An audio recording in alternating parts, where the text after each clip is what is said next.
وفرنسا طبعا شوية مباراة صعبة، بس أكيد فرنسا اللي راح تفوز. مباراة جورجيا والتشيك راح تفوز. تركيا والبرتغال، فأكيد البرتغال راح تفوز على تركيا. بلجيكا ورومانيا، بلجيكا تفوز. ومباريات اليوم الثالث سويسرا ألمانيا تفوز كذلك. ومباراة اسكتلندا وهنغاريا، هنغاريا راح تفوز. مباراة ألبانيا وإسبانيا ما يحتاج تفكير، إسبانيا تفوز.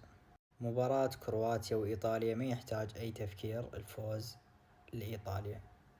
ومباراة فرنسا وبولندا هم ما يحتاج تفكير، بولندا هي اللي راح تخسر وفرنسا اللي تفوز.